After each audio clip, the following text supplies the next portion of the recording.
ஒரு பேஷண்ட்க்கு heart attack Mi வந்ததுன்னா within 3 ஹவர்ஸ்க்குள்ள patient ஹாஸ்பிடலைஸ் பண்ணி த்ரோம்பலைஸ் பண்ணோம் சார். இவங்க வேற நல்ல நேரம் பார்த்துட்டு 3 ஹவர்ஸ் தாண்டிட்டாங்கன்னா த்ரோம்பலைஸோட எஃபெக்டே போயிடும். என்னோட பர்சனல் எக்ஸ்பீரியன்ஸ் ஒன்னு இருக்கு மேடம். ஐ டயக்னோஸ் ஒன் அப்பெண்டிசைட்டிஸ். சின்ன பையன் 17 பையன் இன்னும் நினைச்ச விட வருத்தமா இருக்கு. வெரி க்ளோஸ் ஃப்ரெண்டோட பையன் ஆக்சுவலா 17 வயசு அவனுக்கு. டியூஸ்டே அப்பெண்டிக்ஸ் டயக்னோஸ் பண்ணி எனக்கு ஆபரேஷன் தியேட்டர் ரெடி பண்ண அன்னைக்கு நைட். அவங்க வீட்டுல இதே மாதிரி ஜாதகம் பார்த்துட்டு டியூஸ்டே நல்ல நாள்ல வெனஸ்டே பண்ணான்னு சொன்னாங்க. அன்னைக்கு நைட் அந்த பையன் அப்பெண்டிக்ஸ் அப்சான இறந்து போனான். உங்க ஜாதகம் அந்த பையனோட வாழ்க்கையை விளையாடிடுச்சு மேடம். அந்த பழாப்பண குடும்பம் அந்த ஜோதிக டைம் நம்பி டியூஸ்டே நைட் ஏன் அப்பெண்டிக்ஸ் ரப்சர் அண்ட் டெத்.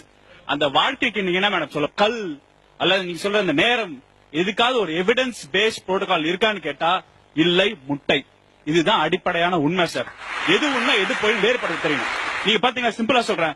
உங்க ஜோதிட மையம் வந்து பூமியை மையப்படுத்திய கருத்து. ஃபர்ஸ்ட் ஜியோ சென்ட்ரிக் தேரி அதுவே தப்பு. சோலார் சிஸ்டம் பாத்தீங்கன்னா தேர்ட் ஸ்டாண்டர்ட் பையன் சொல்லுவான் sun is center earth revolves. நீ சொல்ற நவ கிரகங்கள் சொல்றீங்களே அதாவது யுரேனஸ் நெப்டியூன் ப்ளூட்டோ கிடையாது சார். ஏன்னா 19th செஞ்சுரிக்கு அப்புறம் தான் டிஸ்கவர் பண்ணாங்க. இதுக்கு முன்னாடி டிஸ்கவர் பண்ணது ரெண்டாவது போய்.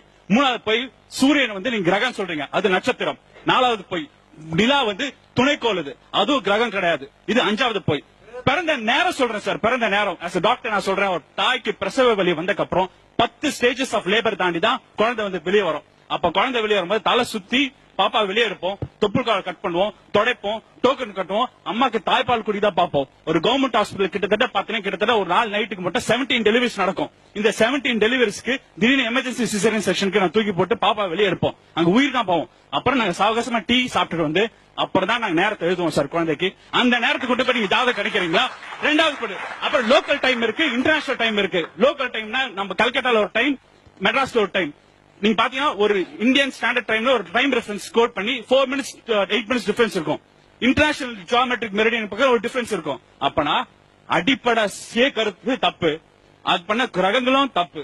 நோபல் ஆராய்ச்சி எல்லாம் சேர்ந்து ஒரு மீட்டிங் வச்சாங்க சார். அதுல வந்து 187 சயின்டிஸ்ட் 60 நோபல் ஆராய்ச்சி கண்டெம் பண்ணிருக்காங்க. இந்த அஸ்ட்ராலஜி கான்செப்ட் வந்து நீங்க மக்களை வந்து மயக்கமாயி இது சயின்ஸ் பெயிண்ட் ஆன பிக்சரை வந்து டிசால்வ் பண்ணும், இந்த அஸ்ட்ராலஜி கான்செப்ட் டிஸ்ட்ராய் பண்ணுன்னு நோபல் ஆராய்ச்சி எல்லாம் ரிசால்வ் பண்ணிருக்காங்க உலக ரீதியா. சுவாமி விவேகானந்தர் என்ன தெரியுமா சொல்றாரு?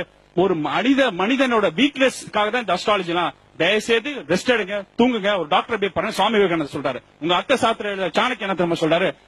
அஸ்ட்ராலஜி பார்த்த மன்னன் எவனாவது போரிட போனானா அஸ்ட்ராலஜி பார்த்தே செத்து போவான அர்த்த சாஸ்திர சாணக்கியர் சொல்றாரு. புத்தர் என்ன பண்றா? சாங்கு சடங்கு நேரம் நட்சத்திரம் பார்த்து உன் வாழ்க்கை நடத்தினா உன் வாழ்க்கை மேம்படாது, அழிந்து போன புத்தர் சொல்றாரு. ஏன் சார் புத்தர், சாணக்கியர், சுவாமி விவேகானந்தர் தெளிவா சொல்லும் போது இன்னும் ஜோதிட பார்த்து அழிக்கின்ற சமுதாயம் முன்னேறாது சார். மெய்ப்பொருள் காண்பது அறிவு, நுண்பொருள் காண்பது அறிவு, செம்பொருள் காண்பது அறிவு. நாங்க அறிவை தான் முன்னேற நிறுத்தி பண்றோம் சார்.